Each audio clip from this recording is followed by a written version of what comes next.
Tapos simple ka lang, tatay, pagkain, kailangan ng anak, trabaho mo, 1 oras, 2 oras sa Panginoon, hindi mo maipagkaloob. Tapos hihingi ka ng marami sa Kanya. Asinin po ninyo kung sino yung mga wala sa Panginoon.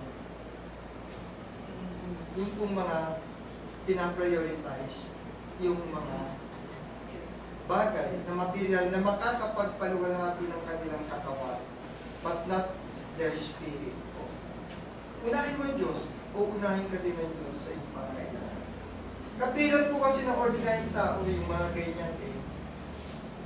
Pero oras na ikaw ay nakakapit sa Panginoon, ibibigay niya at ituturo niya lahat ang dapat mo gawin.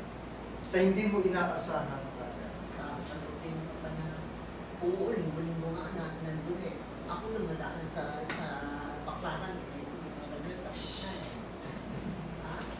Manipulative. Siya, Brad po. Kasi marami din ako karanasan sa mga pamilya. Una-una, sa walang pananampalataya. Pagkati mo umaga, bumurahin mo na anak mo. Kung ano ang mga sakit na salita. Namahal ikaw rin ang anak. Dati nung siya matanda na, siya naman minumura. Masakit yun, di ba? Baliktad na po. Una-una pa, ang isang magulang na walang vision ay hindi inaalagaan ng anak. Yung walang vision, sabi punta doon sa kapatid na ito pa na sa kuya. Dahil wala tayong pagkain. Pupunta naman sa kuya. Nalito ka na kay ate. Wala tayong pagkain. Paano yun? Kawawa ang isang magulang na walang vision. Pero kung yung may vision, kakaramihan talaga inalagaan na. Karamihan yun. Na-observahan ko marami ako na-observahan. Huwag bibigay yung pensyon. Ano mo na natitira?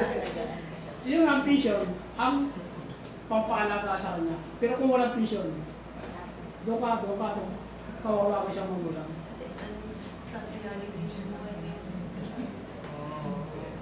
Ayan po yung mga typical na kung saan ay iba ang kinalakihan nila.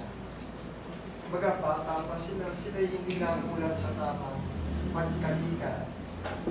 Hindi nila na-realize yung nagawa ng magulang nila sa kanila para sila ay mapabuti. At kung magulang na ang kailangan ay meron po lumalabas na gano'n sa mga kahit po sa mismong mga Kristiyano na eh. Okay po. Kaya i-pension yung tago nyo. Kung walang bibigay ang gobyerno. Tataas na naman ang pension nyo. 10%, no? Brad? Sa SS. O sa SS. Sabihin niya wala. Wala po yun. Pero huwag po tayong mapagod. Huwag tayong mawala ng pag-asa na sa lahat ng ating dalangin sa Panginoon may bibigay sa inyo sa tamang paraan, sa tamang panahon. Kaya kung mas titigil, panalangin ang pinakamalalim at the best po. One last na lang to, brada. Kaso wala namang mga bata dito nung yung totoo talaga yung yung sinabi niyo kanina na pag sumunod ka sa magulang mo, ano mga advice sa magulang mo, sabi mo, di sana ganitong buhay ko. Totoo yun, especially sa relationship, sa sana tinig ako sa mama ko, di sana narito na pangasawa ko. Ganun, totoo talaga. Pero nakita niyo yung mga anak na hindi mabait sa kanilang magulang. Iba po ang direksyon ng buhay.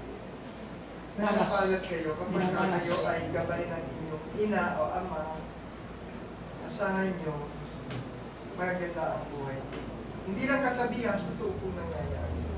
Kasi yung tunay na pag-ibig ay galing sa Panginoon, binibigay sa ina, dinadama sa anak. Ngayon yung pagmamahal ng ina na yun, hindi mo nasuklian pa rin. Maski ako magagalit, di ba? Ako ang Diyos na ganun lang po ang simple patterns of life eh.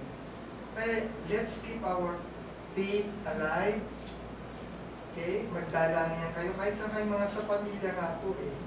kailangan kayong magdalanginan para magkaroon ng kapayapaan, kaayusan sa bawat pamilya at maipagkaroon yung mga pangangailangan natin sa loob ng pamilya. Di ba po? Pero brother, karamihan sa anak talaga, hindi mo lang masabi sa magulang na I love you. Opo, Wala. kasi tayo hindi natin nasabi. Hindi mo lang masabi. Diretso. Love Mantalang- you ma, I love you Ang pa. kalinga ng magulang nasa kanila. Opo. Minsan talagang ang tao by nature hindi vocal. Pero kung pinakikita naman po sa pagiging asunod, Pero Brad, may anak ako na nagsasabi ng I love you. Meron. Si Will, Oh, si Bunso. pambihira ng ganun. bihira-bihira po. Pero Nagsasabi pasalamatan na natin.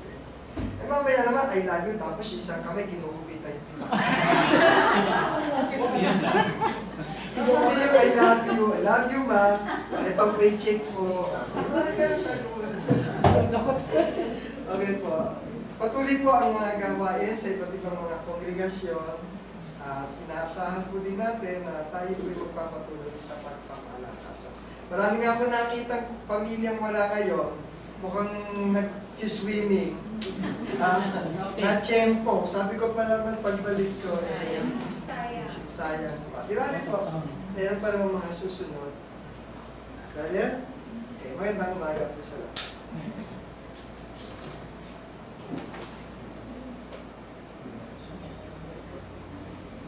May dala pa naman akong gabi. Dalamihan namin, bro. Oo, sarap yan, bro. Last one na. Last one.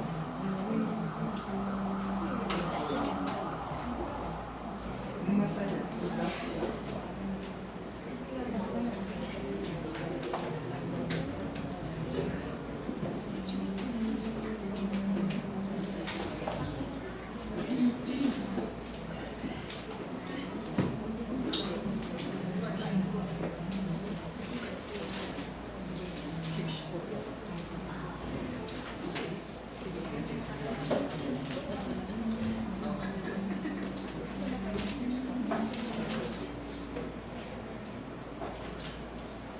Saan po natin ang ating mga hymnarios sa hymn number 645 para po sa huling meeting. At sa huling stroke ay ating tayo.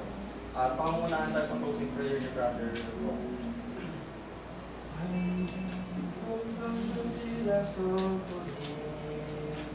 I'm just a weary pilgrim. Ready? Sing.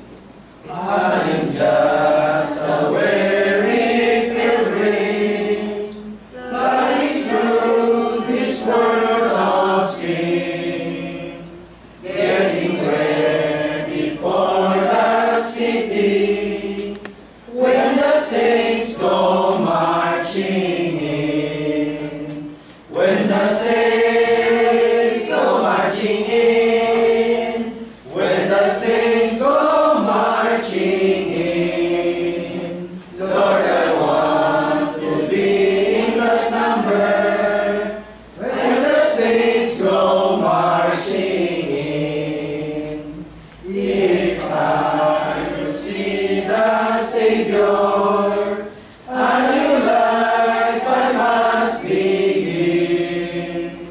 Then I'll be in that glad number when the saints go marching in. When the saints go marching in.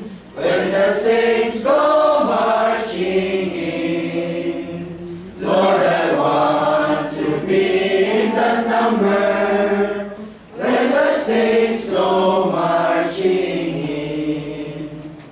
I follow my Redeemer in the steps where He has been.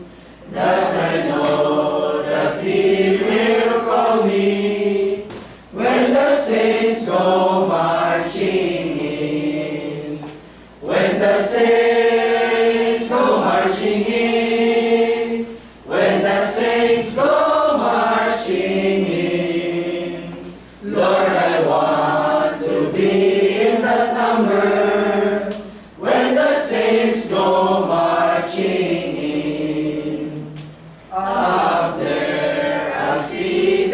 Savior, who redeemed my soul from sin. With extended hands he'll greet me when the saints go marching in. When the saints go marching in. When the saints go marching in. Lord, I want to be in that number. When the saints go marching in. Tayo po ay umupo, ipikit ang ating mga mata. Tayo po ay mananalangin. Diyos Ama, na makapangyarihan sa lahat, na may gawa ng langit at ng lupa, sa po namin mga buhay. Uli po ang mga ipinupuri ka po namin at pinapasalamatan sa araw na ito, sa mga aral at salita, aming pong narinig ang mga kapag-aralan. Ama, sa araw po na ito ay patuloy po kami nagpapasalamat, Ama, sa buhay at lakas na taglay po namin sa mga biyaya na patuloy niyo po pinagkakalog, Ama, sa mga bawat isa sa amin. Dakilang Ama, sa araw po na ito ay humihingi po kami ng kapatawaran sa mga kasalanan na gawa namin sa isip, sa salita at sa gawa. Marami po salamat, Ama, sa mga magulang po namin sa aming Panginoon na bigay ng buhay sa amin at nagparagay po sa amin at nagturo sa amin upang kami po ay maging isang tunay na Kristiyano. Dakilang Ama, sa araw po na ito ay patuloy po namin dinadalangin ang mga kapatid po namin na hindi po namin nakapili kung ano man po ang kanilang mga dahilan at Ama. Kayo po ang nakakaalam at sana po ipagpatuloy niyo po ipagkalubang ang mga pangailangan po ng bawat isa sa kanila sa amin. Dakilang Ama, ang mga kapatid po namin na nangihina Ama sa kanyang pananampalataya, pituloy niyo po inyong pagpalang kamay ng kanilang mga puso at isipan upang maalala po nila ang kanilang tagpuin upang maging isang Kristiyano at sumunod sa inyong banal na Diyos. Dakilang naman, kung paano po kami nakarating sa dakong ito ng ligtas, nadalangin din po namin na ihatid niyo po kami Ama sa aming mga